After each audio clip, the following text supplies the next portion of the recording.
एक समय श्री महादेव जी पार्वती जी के साथ भ्रमण करते हुए मृत्युलोक में अमरावती नगरी में आए। वहां के राजा ने एक शिवजी का मंदिर बनवाया था। शंकर जी वहीं ठहर गए। एक दिन पार्वती जी शिवजी से बोली, नाथ आइए आज चौसा खेलें। खेल प्रारंभ हुआ, उसी समय पुजारी पूजा करने को आए। पार्वती जी ने पूछा, पुजारी जी बताइए जीत किसकी होगी। वह बोले, शंकर जी की, और अंत में जीत पार्वती जी की हुई।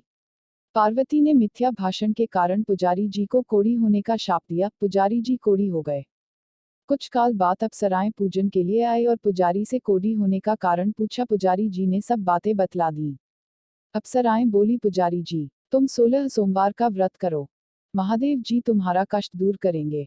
पुजारी जी ने उत्सुकता से व्रत की विधि पूछी। अप्सरा बोली, सोमवार को व्रत करें, संध्योपासनोपरांत आधा सेर गेहूं के आटे का चूरमा तथा की 3 मूर्ति बनावें और घी, गुड़, दीप, नैवेद्य, बेलपत्र आदि से पूजन करें। बाद में चूरमा भगवान शंकर को अर्पण कर प्रसादी समझ वितरित कर प्रसाद लें। इस विधि से 16 सोमवार कर 17वें सोमवार को 5 सेर गेहूं के आटे की बाटी का चूरमा बनाकर भोग लगाकर बांट दे, फिर सकुटुंब प्रसाद ग्रहण करें। ऐसा करने से शिवजी तुम्हारे मनोरथ पूर्ण करेंगे। यह कहकर अप्सरा स्वर्ग को चली गई। पुजारी जी यथाविधि व्रत कर रोग मुक्त हुए और पूजन करने लगे। कुछ दिन बाद शिव पार्वती पुनः आए। पुजारी जी को कुशल पूर्वक देख पार्वती ने रोग मुक्त होने का कारण पूछा। पुजारी के कथनानुसार पार्वती ने व्रत किया, फलस्वरूप अप्रसन्न कार्तिकेय जी माता के आज्ञाकारी हुए। कार्तिकेय जी ने भी पार्वती से पूछा कि क्या कारण है कि मेरा मन आपके चरणों में लगा। पार्वती ने वही व्रत बतलाया। कार्तिकेय जी ने भी व्रत किया, फलस्वरूप बिछुड़ा हुआ मित्र मिला। उसने भी कारण पूछा। बताने पर विवाह की इच्छा से यथाविधि व्रत किया। फलतः वह विदेश गया, वहां राजा की कन्या का स्वयंवर था। राजा का प्रण था कि हथिनी जिसको माला पहनाएगी उसी के साथ पुत्री का विवाह होगा। यह भी स्वयंवर देखने की इच्छा से एक ओर जा बैठा। हथिनी ने माला इसी कुमार को पहनाई। धूमधाम से विवाह हुआ। तत्पश्चात दोनों सुख से रहने लगे। एक दिन राजकन्या ने पूछा, नाथ आपने कौन सा पुण्य किया जिससे राजकुमारों को छोड़ हथिनी ने आपका वरण किया। ने 16 सोमवार का व्रत सविधि बताया। राजकन्या ने सत्पुत्र प्राप्ति के लिए व्रत किया और सर्वगुण संपन्न पुत्र प्राप्त किया। बड़े होने पर पुत्र ने पूछा, माताजी किस पुण्य से मेरी प्राप्ति आपको हुई। राजकन्या ने सविधि 16 सोमवार व्रत बतलाया।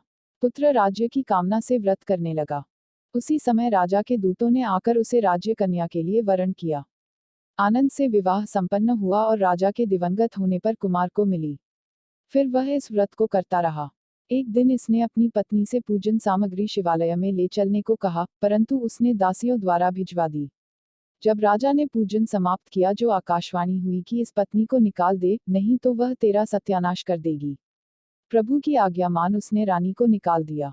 रानी भाग्य को कोसती हुई नगर में बुढ़िया के पास गई। दीन देखकर बुढ़िया ने इसके सिर पर सूत की पोटली रख बाजार भेजा। रास्ते में आंधी आई, पोटली उड़ गई। बुढ़िया ने फटकार कर भगा दिया। वहां से तेली के यहाँ पहुंची तो सब बर्तन चटक गए, उसने भी निकाल दिया। पानी पीने नदी पर पहुंची तो नदी सूख गई। सरोवर पहुंची तो हाथ का स्पर्श होते ही जल में कीड़े पड़ गए। उसी जल को पीकर आराम करने के लिए जिस पेड़ के नीचे जाती वह सूख जाता। वन और सरोवर की यह दशा देखकर ग्वाल इसे मंदिर के गुसाई के पास ले गए। यह देखकर गुसाई जी समझ गए यह कुलीन अबला आपत्ति की मारी हुई है। धैर्य बंधाते हुए बोले, बेटी तू मेरे यहाँ रह, किसी बात की चिंता मत कर। रानी आश्रम में रहने लगी, परंतु जिस वस्तु पर इसका हाथ लगे उसी में कीड़े पड़ जाएं। दुखी हो गुसाई जी ने पूछा, बेटी किस देव के अपराध से तेरी यह दशा हुई। रानी ने बताया, मैंने पति आज्ञा का उल्लंघन किया और महादेव जी के पूजन को नहीं गई। गुसाई जी ने शिव जी से प्रार्थना की। गुसाई जी बोले, बेटी तुम 16 सोमवार का व्रत करो। रानी ने सविधि व्रत पूर्ण किया। व्रत के प्रभाव से राजा को रानी की याद आए और दूतों को उसकी खोज करने भेजा। आश्रम में रानी को देखकर दूतों ने आकर राजा को रानी का पता बताया। राजा ने जाकर गुसाई जी से कहा, महाराज यह मेरी पत्नी है। शिव जी के रुष्ट होने से मैंने इसका परित्याग किया था। अब शिव जी की कृपा से इसे लेने आया हूँ। कृपया इसे जाने की आज्ञा दें। गुसाई जी ने आज्ञा दे दी। राजा रानी नगर में आए।